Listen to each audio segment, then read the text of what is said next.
I want to begin by acknowledging that we're meeting today on the unceded lands of the Wiradjuri people.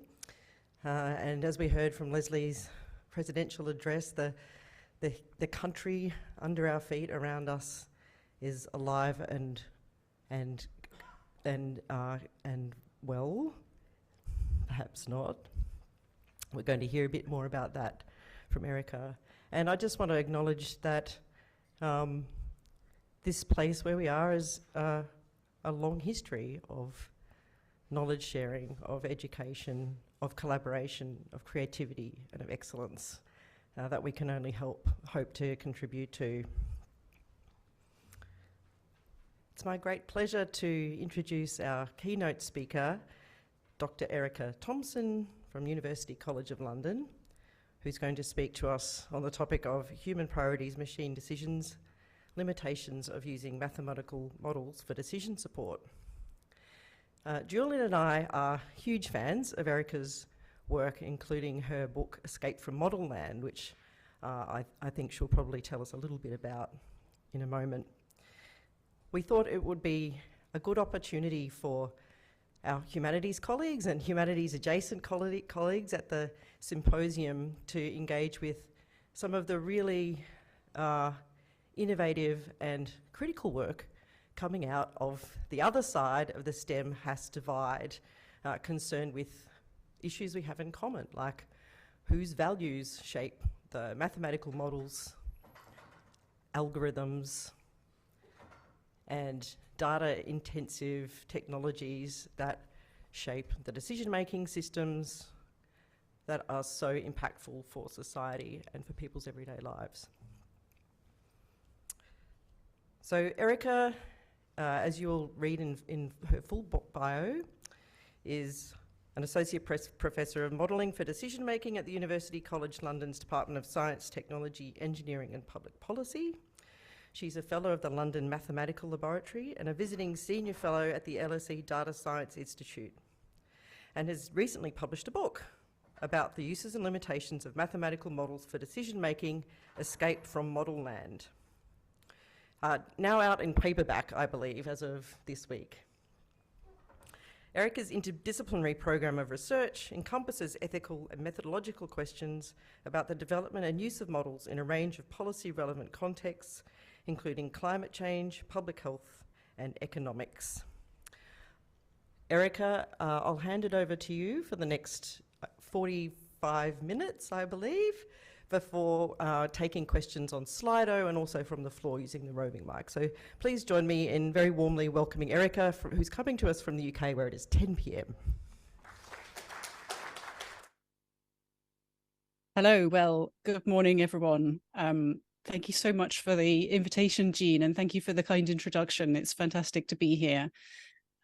So I'm going to talk a bit about my book and my research program, and I will leave plenty of time for discussion. So I really look forward to that, and I hope that there'll be some great questions on Slido by the time I get to the end. I don't know if maybe you want to put up the Slido number in advance so that people can start thinking about questions as we go through rather than having a gap. That's great. Okay, so let's dive in. So I thought I'd say a bit about myself and my background to begin with.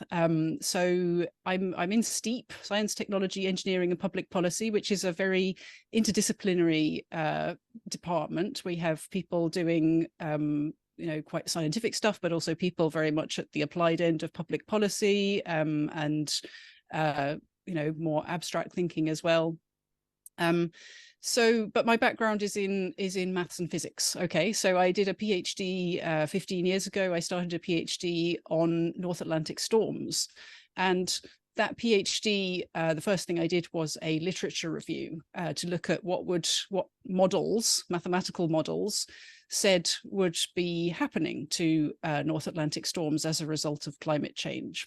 And so I went to the literature and I looked at all these different papers and the different models that they'd used. And I sort of put together a gigantic table saying, what different people had found. And what I sort of realized as that began to build up was that there were models saying everything. The models saying that the storm tracks would move northwards, that they'd move southwards, that the storms would get stronger, that they'd get weaker, that there would be more storms or fewer storms. And they didn't even agree within their own error bars, right? So they were conflicting with each other, not just slightly different, but actually contradictory. And so that made me think, well, this is not actually telling me very much about North Atlantic storms, and it's not actually telling me very much about climate change, but it's telling me a great deal about the way that we scientists make and use and interpret models, and perhaps about the way that we maybe overestimate our confidence in the outputs of these models, the way that we try to quantify uncertainty.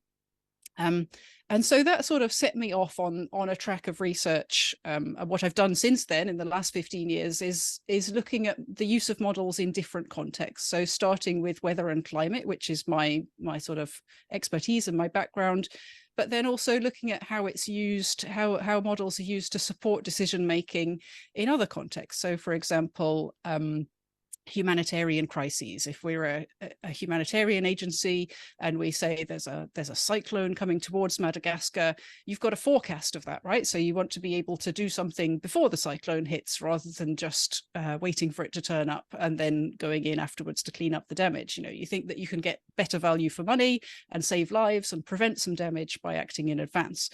But the trade-off for that is uncertainty, and your action is going to be model-based rather than reality-based. And so you need to understand the possibility that you might get it wrong, and you need to work with that possibility.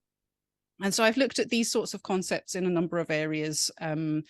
And I've moved sort of more towards thinking about finance as well, which has been very model dependent again. If we're interested in thinking about the future, all financial contracts about the future are supported by some kind of model of what we expect the future to be like. And so all of these questions are really relevant there as well. Okay, and so I'd sort of been doing this for 10, 12 years, and then along came another example of the use of models to support decision making in practice, a gigantic global international case study, the pandemic. And so that was really, terrifying and interesting and fascinating in equal measure, because I could see all of the same questions coming out, but on this really global scale, differently in different countries. And so I've put up a couple of images here that were really familiar in the UK, and that might be different where you are or in Australia. But the models were really critical, especially in that early stage when we didn't quite know what was happening and we didn't have very much data and we weren't quite sure what was going on. The models were, absolutely essential to us in understanding what was happening and what might happen if we did nothing, and what could happen instead if we took action to prevent the spread of COVID-19. And so models were there to support decision making. They were also there to help communicate. They were there to provide a justification, for example, for governments' choices, governments' policy-making decisions, and to justify that and make it available to the public. So this idea, for example, of flattening the curve comes really directly from these very complex and difficult to communicate mathematical models. But it's sort of the key concepts from that model sort of escaped from the scientific boundaries and traveled into the public domain. And we can see, how much that then supported public narratives about what we ought to do and how and why and what made it important.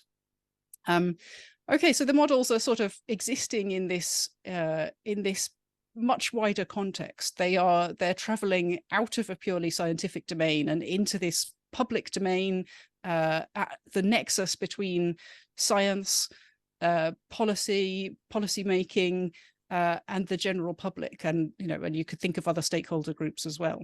But the models perform much more of a function than simple scientific advice, and certainly much more of a function than simply predicting the future, for example, because many of these models obviously predicted the wrong thing, not because necessarily the model was terrible, but because by predicting something terrible happening, that created an impetus to take action and to do something to avoid these worst case scenarios.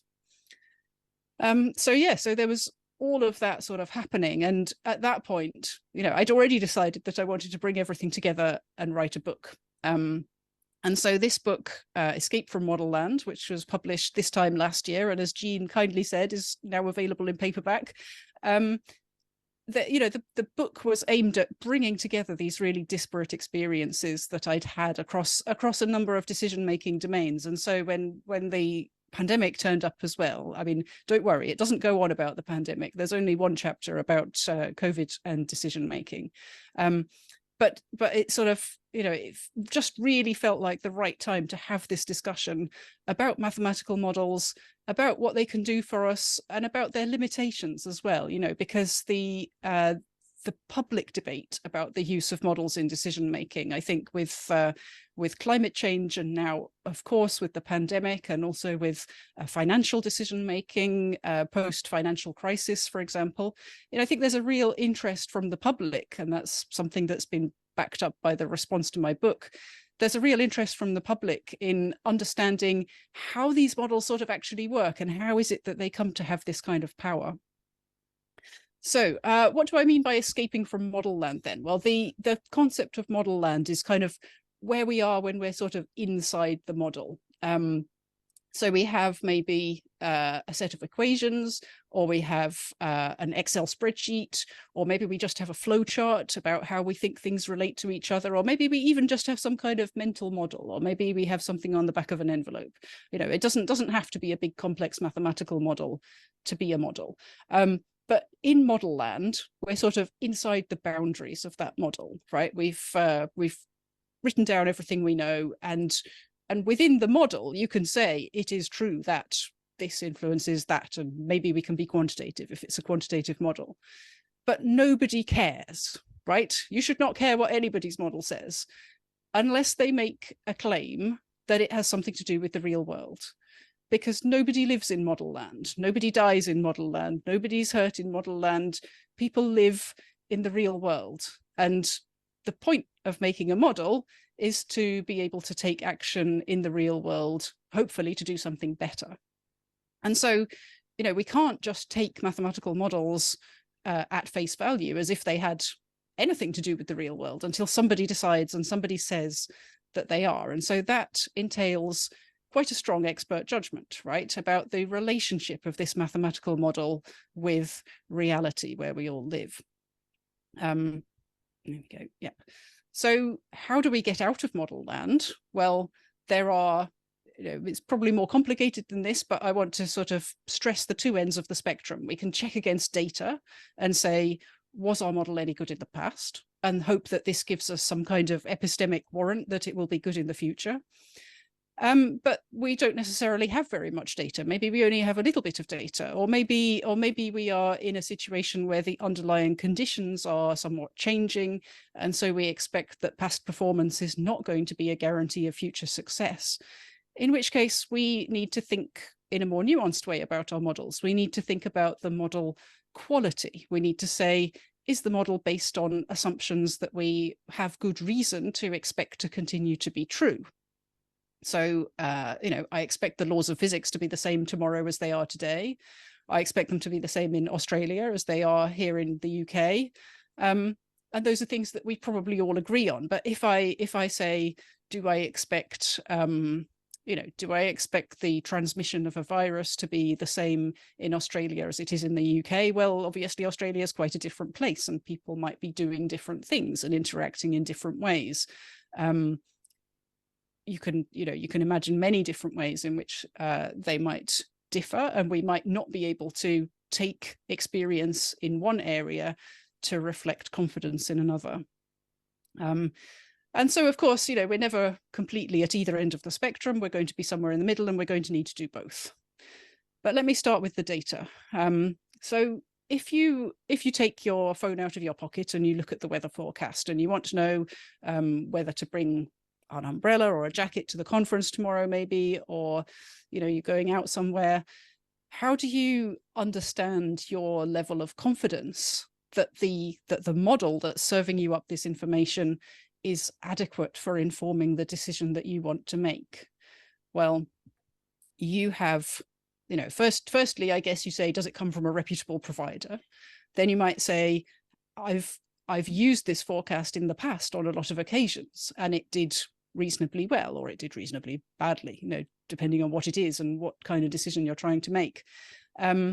Or you might look at the forecast provider's statistics. They might say we are correct on 80% of occasions or something like that. They might have a quantitative evaluation of their model performance that they provide to you, and you can use that to develop your confidence and understand the limits.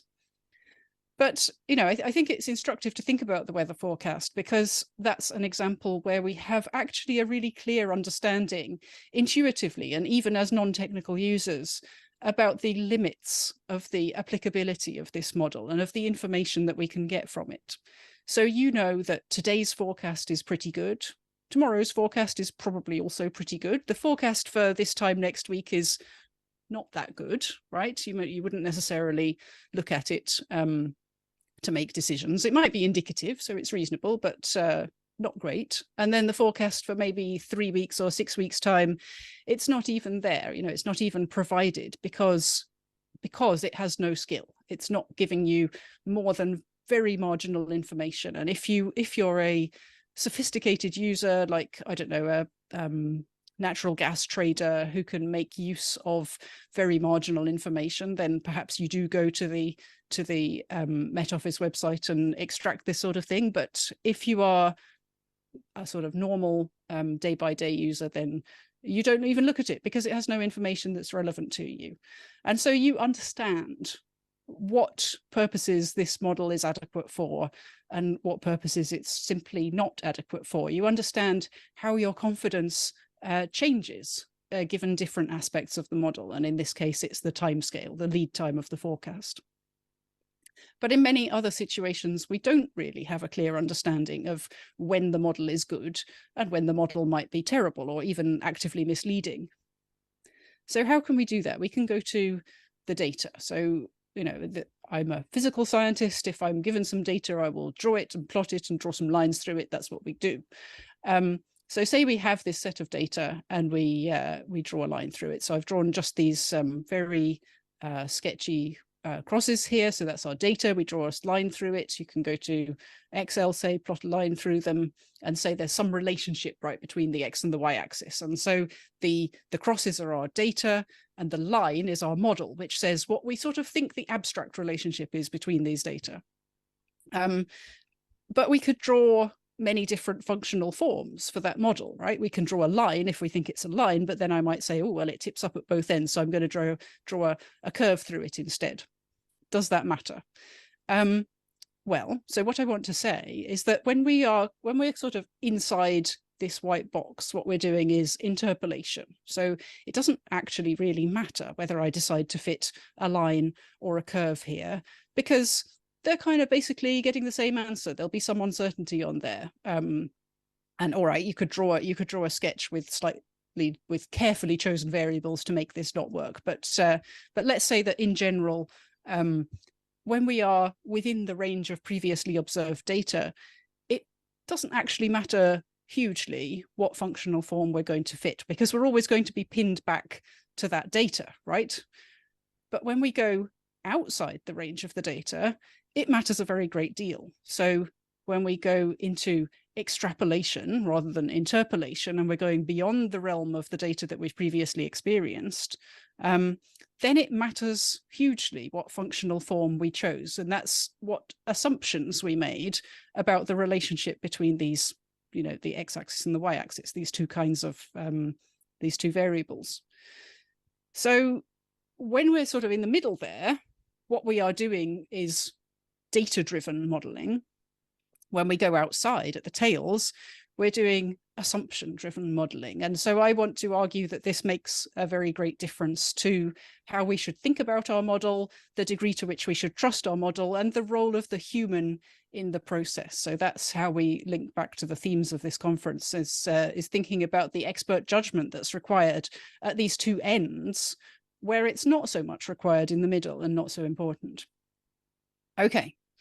So our confidence in the middle is based on data, and our confidence when we go beyond that, is based on the expert judgment that we have about the quality of these assumptions. So if they're pretty much based on the laws of physics, I can say I'm very confident that this is what's going to happen in extrapolation. But if there's assumptions about which you and I might reasonably disagree, then we could have very different ideas of what's going to happen. You know, I fitted this curve here, it goes off to positive infinity in both directions, but if I chose to fit a slightly different functional form, it might go off to positive infinity in one direction and negative infinity in the other direction. And so, you know, the uncertainty ranges, the error ranges, the potential for our model to get things really horribly wrong is large. Okay.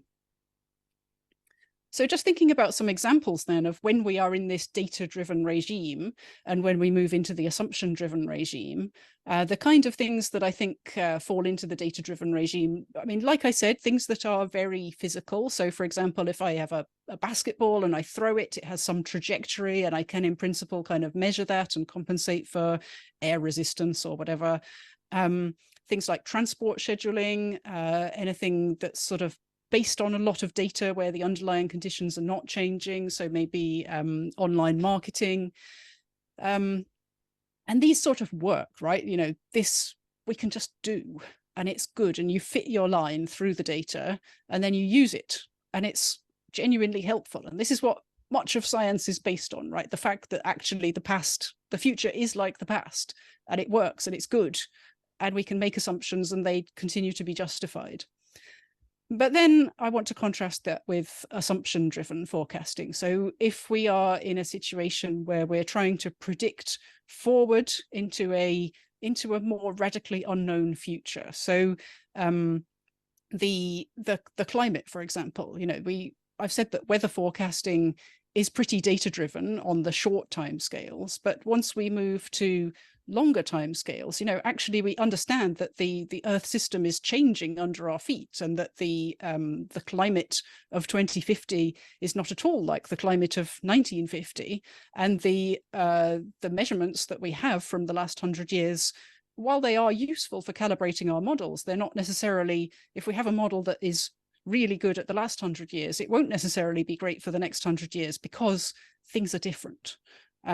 And so obviously this also goes for many models that incorporate social processes. If we're thinking about financial markets or elections, if we're thinking about models of the energy system, which are perhaps you know, dominated by political decisions and technical outcomes about the costs of different technologies and how that will vary in future, whether the cost of renewables is going to continue to come down, whether there will be regulation to reduce the viability of fossil fuels. All of these things sort of, they come in and they're things that are in principle require expert judgment to understand and to predict. It's not something that we can say we have past data about how this will happen in future. And the COVID modeling, you know, I think is essentially like the weather modeling in that at the short time scales, everything is sort of baked into the cake, and you can say that the infections maybe over the next week are a consequence of things that have already happened. But if we're trying to predict hospitalizations in 6 months' time or 3 years' time, then that's, you know, of course you can understand that that's really difficult to do because it's so dependent on social and political actions and you know, radical unknowns like the possibility of new variants and the characteristics that those might have. Okay, so that's just a few examples, and I will come back to this when I talk about AI as well, because I think this division is quite relevant there. So there's these two kinds, and it's not, you know, this is not a binary. These are kind of two ends of a spectrum. Okay, so I did want to say a bit more, as Jean mentioned, about values and value judgments in models. So let's say we want to make a model and we have some data to make that model. So you find your favorite physical scientist and you give them some data and they'll make you a model. That's what we do. So you have some kind of inputs to that model and you say, I want to forecast something else, which is going to be an output. So I take some observations and I use those to calibrate my model. So what I've just drawn here is a very simple two-dimensional sketch. Obviously, there could be many dimensions to the inputs and there could even be many dimensions to the outputs as well, but let's pretend that it's nice and simple. And let's take a concrete example because it's easier to talk about. So let's say that we're trying to forecast the air temperature in Brighton, which is a seaside resort in the south of the UK. Now, I want to make my model better based on the observations that I have. Well, what I want to say is that that depends on who I am as a modeler. So supposing I am an ice cream seller and I want to go down on the beach in Brighton and sell ice cream. Well, nobody's going to want to buy ice cream when it's cold. So I can pretty much throw away the data when it's cold because it doesn't actually make any difference to me whether the model is predicting it to be -5 or -8 Celsius. It matters to me a lot whether it's predicting it to be maybe 24 or 27, because maybe that makes a big difference to the amount of ice cream that I'm going to sell. So I could pretty much throw away the data at the bottom end and calibrate my model so that it represents really well the top end of this distribution and the high temperatures. Now, similarly, if I were a structural engineer in Brighton and I was in charge of a project that wanted to pour some concrete, I don't care about the difference between 24 degrees and 27 degrees, but I care a lot about whether it's going to be above or below freezing, because the concrete isn't going to cure properly if I pour it and then it's freezing overnight. It will go all crumbly and I'll have to take it up and start again, and that'll be terribly expensive. So with that application in mind, maybe I would throw away the top end and the bottom end and just focus on this sort of threshold binary decision about whether it's going to be above or below 0 Celsius. And I would calibrate with that in mind. And I might make quite a different model from the ice cream seller because I would be calibrating my model using a different set of data. And then similarly, just to kind of drive the point home, if I were a manager of a hospital trust in Brighton and I were interested in admissions to hospital, then perhaps I would say, well, there isn't very much relationship between air temperature and hospital admissions in the middle of this distribution, but at the extremes, I do see an impact. I see people being admitted because they slipped on ice at the bottom end, and maybe people being admitted with heat stress at the top end. And so perhaps I throw away observations in the middle and I calibrate my model to do as well as possible on the extremes. Okay, so hopefully that sort of makes sense. And the bottom line here is that the value judgments that you have and that depends on your use case and your values and your preferences over these different outcomes, the purpose to which you want to put your model, those value judgments enter into how you use your data. You know, there isn't a separation between science and values, even at this very basic level of literally just saying, how do I draw a line through these data? This is actually right at the beginning of the process, and it's right in the nuts and bolts of how we construct and calibrate a model. So we can't separate values from models, okay?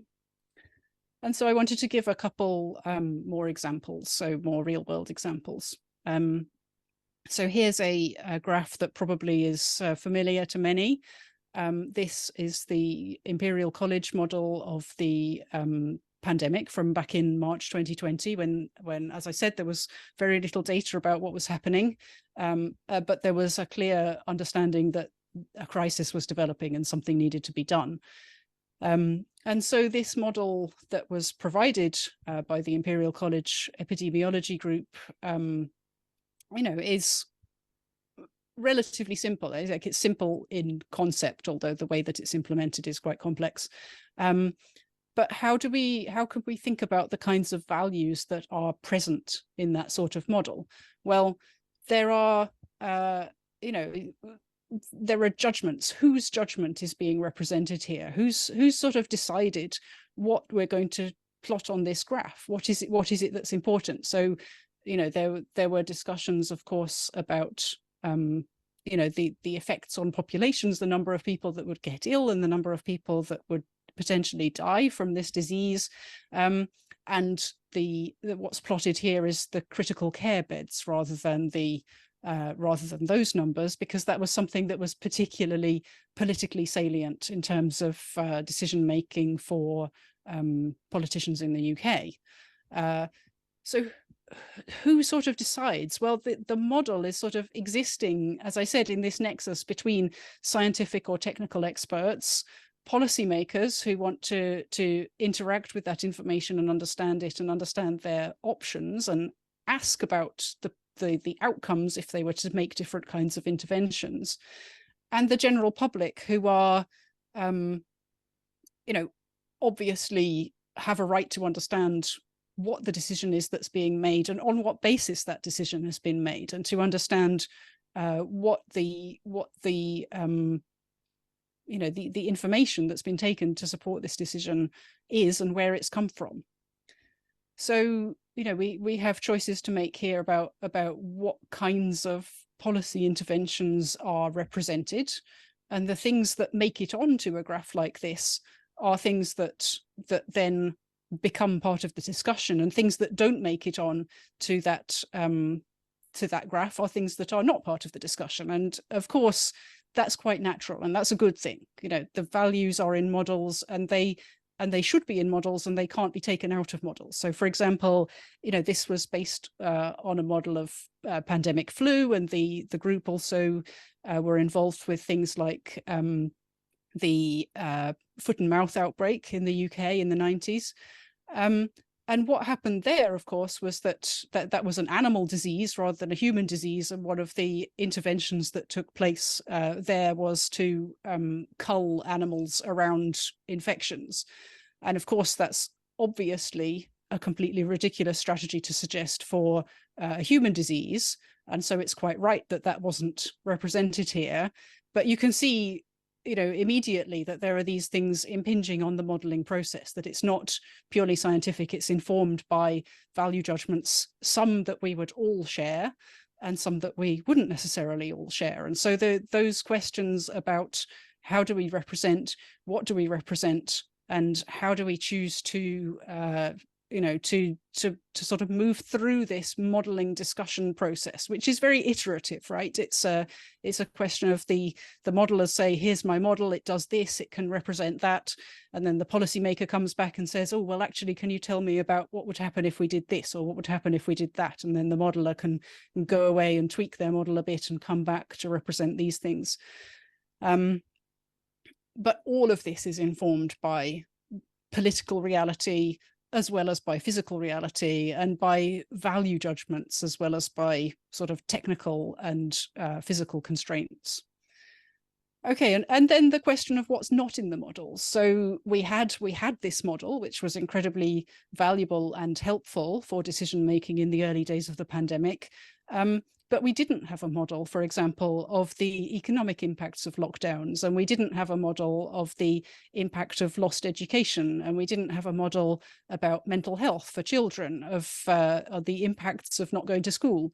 So, I'm not saying that we would necessarily have made different decisions if we had had those, but I think it would have changed the discussion and the debate if we had had those. And so that's also interesting to reflect on how models kind of carry the power to influence the narrative in this kind of way, and they focus our attention, and they focus our questioning on one area potentially, which happens to be mathematically tractable and easy to represent, but perhaps doesn't necessarily represent our value judgments as a society or as individuals in the round. And maybe it can't do, I'm not saying there's going to be a model which could do all of these things, and that we should have somehow magically constructed an all singing, all dancing model that would do absolutely everything. I think that's not the case, and that would be difficult to explain as well. So there are trade-offs here. But the things that are not in the models are also important. And then just to take a second example, so this is a on the left, a set of 6 scenarios from 6 different models of what the energy system, the global energy system, would look like in 2100, based on a baseline scenario on the left of no climate action, just sort of let it develop and see what happens. And and on the right saying, well, let's assume that we meet the Paris Agreement target of staying to 2 degrees of global temperature rise over pre-industrial. So that's the RCP 2.6 pathway. And that's saying, you know, there is climate action and we managed to get to this 2-degree target. So what does it look like? Well, you can see there are 6 different models, and the 6 different models give you 6 different answers in both scenarios. They put the emphasis on renewables, more or less, and on fossil fuels, more of that or less of that, depending essentially on what cost they project it to be. So those models that show there being more renewables are assuming that renewables will come down in price. And those models that show there to be less renewables and perhaps more reliance on nuclear or fossil fuels are assuming that renewables are more expensive and these other technologies are less expensive. So it's not quite proportional to the price, but it's very strongly dependent on the price. And so on these assumptions about how the price of these different energy generating technologies will change over the next 80 years. So we have the same questions. You know, this brings the same questions front and center. Who is making these judgments about the cost? How are they making these judgments about the cost of different technologies? Who's going to decide what's politically feasible? You know, because we could say renewables, well, you know, they're coming down at this level and we just sort of continue that line on a bit. Or you could say, well, actually, if we put loads of money into it, then maybe it would be come down quicker. The cost would be more. The cost curve could be steeper than it is at the moment. Or maybe you say, well, what about new technologies? What about fusion power? Why don't we have fusion on there as a cheap and available technology? Who's made the decision not to include that? I mean, I think that was the right decision, by the way, but somebody's made that judgment, yeah?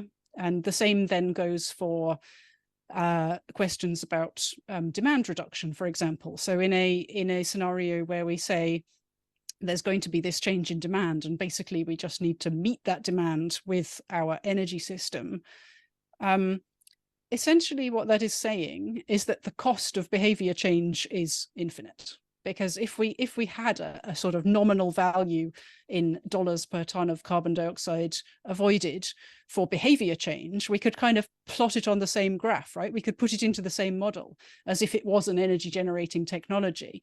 We could say that we, you know, we've got some of these technologies for generating energy, but we can kind of set them against the willingness of the general public to reduce demand for energy. And so if you put that in at, you know, $3 per ton of carbon avoided, then that will be extremely cheap.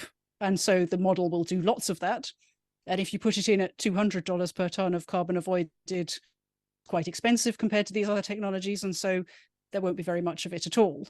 And what we are doing effectively in these models at the moment is saying, we're not even going to think about that, but that assumes that the cost of avoiding CO2 and obviously energy by behavior change, that the cost is infinite. That's the implicit assumption that we're making. And so that also has a value judgment. You know, we're saying lifestyles are not negotiable. Well, are they, or maybe they are? It depends on how you think about the future and how you think about human sort of responsibilities and choices and abilities to make choices. And also maybe if you're thinking about it from a politician's point of view, you say, well, maybe it's not politically feasible to tell anyone that they have to make lifestyle changes, behavior changes.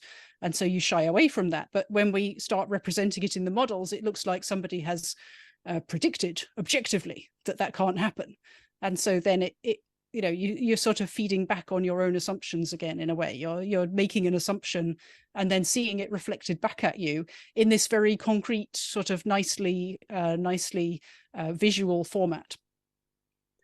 Okay, so I do want to say a bit about AI then. So let's go back to this this sort of division, I think, between data-driven forecasting questions and assumption-driven forecasting questions, because I think that divides really nicely the there's situations where I think AI can be incredibly useful to us, and those situations where I think it's extremely dangerous. So the idea is really that AI models are still models, and they still need to escape from model land. You know, we can't just construct a model and say, there it is, that's what we've got. We need to be able to connect it back to reality in order to be able to understand the degree of confidence that we should have in its outputs. How do we know whether we can rely on this thing? How do we know whether we can trust it? Well, that question is the same whether we are talking about a human forecaster making an expert judgment, or whether we have a data system which spits out a number.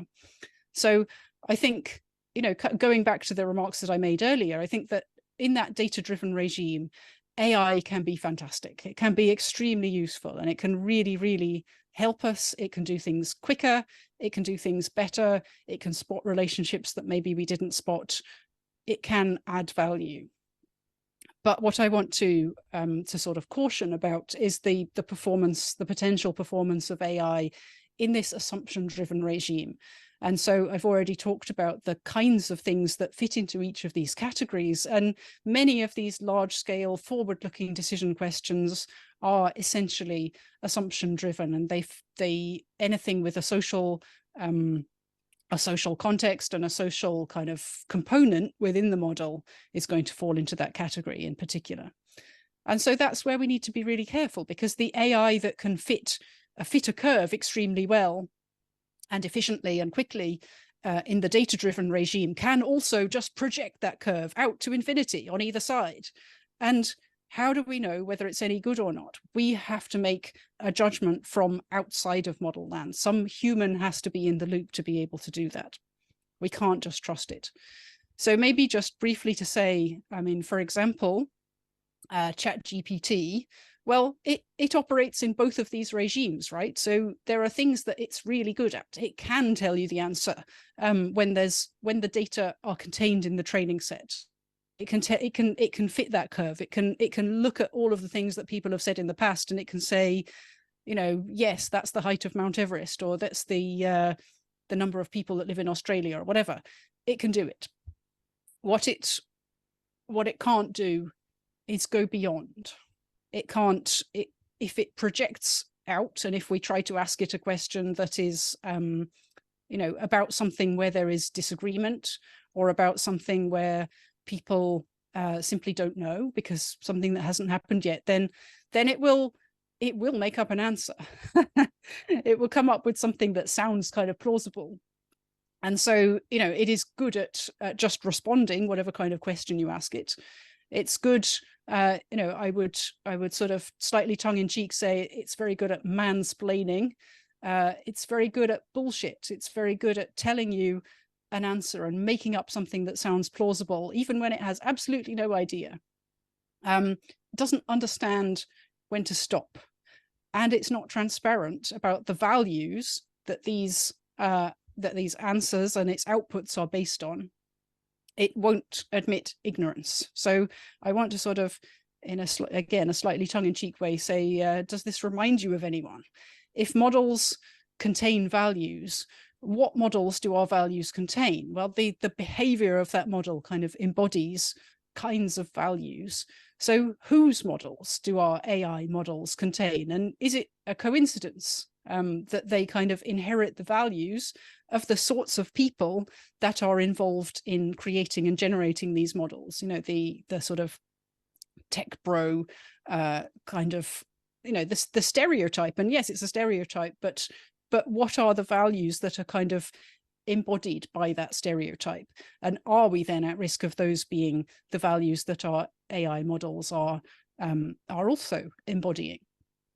So do we want to be good at caring or coding? Well, both, obviously. We don't, the coding is really helpful, right? These models have got value to add, but we need to ensure that they're aligned with our value system. So how do we do that?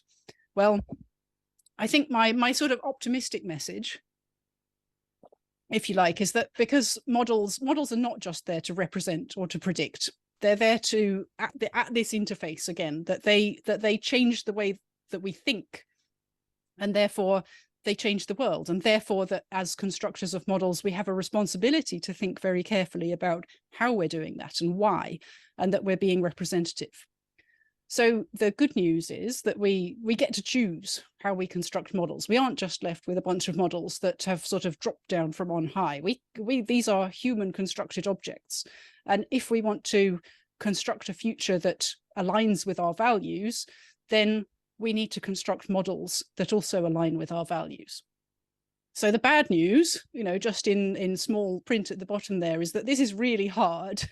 This is a difficult question. It's something that we have to think really hard about how to do it. But one of the things that I've sort of aimed to do with my book and with presentations like this is to try to help democratize the language that surrounds models, and maybe to try to help people with less of a technical background understand that they absolutely have a right to criticize models and to be involved with the discussion around models.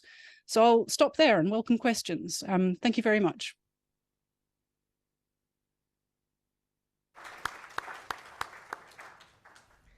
Thank you so much, Erica. I know that the AI in Zoom will have muted the applause, but there was a resounding resounding applause for that wonderful talk. Thank you so much. So we have a few minutes for questions. We have a couple on Slido. We also have roving mics. Kylie's got one up the back there. There's one on here, Kylie. I'll start with picking up on, you did touch on LLMs, ChatGPT, for a moment there. So Catherine Bode has a question about, I guess, the ground truth or the world of LLMs. Question is, how does escaping from model land apply to models such as LLMs, where the reality is itself, language is itself a type of model? Yeah, okay, that's a great question. I mean, we're always going to be mediated by models, and so in a sense, we can't really escape from model land, because even once we sort of done this, we'll be left with these mental models. Yes, I think you're absolutely right. But I think, with respect to ChatGPT and these LLMs, that we can at least escape from model land insofar as we can say, how are we actually making statements that refer to the real world? And so when you take a ChatGPT output, you say, I saw a nice one on the internet, what is the fastest land mammal? And it gives you some stupid answer about a fish being the fastest land mammal, or the peregrine falcon. And it doubles down when you keep asking, which I thought was brilliant. It is still in model land because it's just constructing an answer. And it's giving you this output, and you then have to say, is that right? And you always have to go back and say, is that right? But you will have different levels of confidence in the output, depending on what it is that you're asking it. And I think as this technology matures, then the kind of best case scenario is that people start to have a really good understanding of the contexts in which it will give you a really good answer, and the contexts in which it will give you a terrible or misleading answer. And that is how you escape from model land. Now, it's not obvious that that's going to be the case. It's quite possible that we end up in a really difficult situation where nobody really quite understands the limitations of these models. But the only way to get there is by thinking about it. Fantastic, thank you. Yeah, well, we've got one from the floor here. You can't see the person asking the question, Erica, unfortunately. I can just see the backs of a couple of heads. But go ahead. Hi, Erica. My name's Ben Shaw. Maybe wave your hand in the air. I can wave my hand in the air. I can see your hand. I had a question sort of around, I guess, accountability and I suppose sort of reputation, maybe following from what you just said. How important is it? I assume in the physical sciences, for example, if you constantly churn out bad models, somebody will eventually say you're not going to be allowed to make models anymore. But we have consultancies, we have famous people out there every day sort of positing these models, as you say, sort of change the world. And there never seems to be a loop back where we go back and look at that model and go, well, that didn't happen. Please stop making models. Yeah, I guess I'm interested in your idea about accountability in this sort of space. Yeah, I mean, I think models sort of generically suffer from this problem of an accountability gap, really, because you make a model and it does something and somebody comes back and says your model was rubbish, and you say, oh, sorry, that was last year's model, I've updated it now. it's only a model, only a theory, ... And so there's this kind of sense in which we often have what an economist, Paul Fleiderer, called chameleon models, that they're sort of constantly being oversold as being decision relevant and policy relevant, but as soon as somebody comes back and challenges them, then it's like, oh, it's only a model, don't forget all the limitations, and we've made it better, or give us more money to make it better next time. And so I think that's a kind of challenging discussion to have about accountability and how you actually enforce the accountability and say, how do we know when this model passes the threshold of being adequate to inform a certain decision? And so that is, in a way, the focus of my research, is thinking about mathematically how we can understand when a model is adequate for purpose and when it is not adequate for purpose. It's very difficult, and obviously it varies depending on the purpose as well. A model that is really good for one thing might be terrible or misleading for another thing, but it's the same model. So it's not as if you just have this binary, here is a good model that checks out really well, and here is a bad model. Actually, the sort of cliche is that all models are wrong, but some are useful, and they may be wrong in some areas and useful in others. So it's kind of defining the limits to that, the confidence that we have and the adequacy for purpose, that is a challenge, but is a necessary one. Thank you, Eric. I'm being instructed from the back row that we have time for one more question, so we'll take the one from the room. Thank you. Hi, my question is just in regards to the assumptions made for models. So I come from an economic background and found that when I was doing economic modelling, we tended to discuss assumptions among ourselves as fellow economists, and we all came from relatively similar backgrounds. Do you think it could help to make models more robust to actually consult,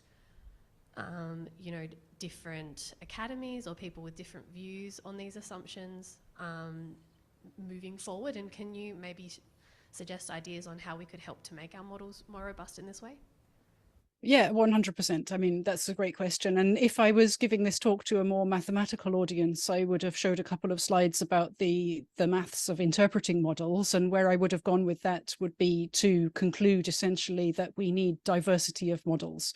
So we need to have as many different models as possible. Not just because they then embody a more democratic representation of our values, but also because that actually helps us to do the statistics better. It helps us to do the maths and to understand, what the possible outcomes are, to quantify our uncertainty more effectively. And so yes, I think you're completely right that we need diversity of models, and that we can only achieve that by consulting very widely about the kinds of models that are appropriate, about the kinds of data and assumptions that we feed into our models, being transparent about those assumptions, so that people outside the technical modeling environment are able to critique and are able to understand sort of what everything is based on and the foundation that it's built on. And to do that, again, this is really difficult because it again starts to come into conflict with notions of expertise and trust, and kind of how we decide who is an expert and who is sufficiently qualified to be allowed to make a model. So there's all sorts of, juicy social questions around that as well at this intersection of science and society. But I think you put your finger on a really important topic, and this is really necessary. Fantastic. What a great place to leave the conversation. Thank you so much for staying up late for us, Erica, and we'll talk soon, I hope.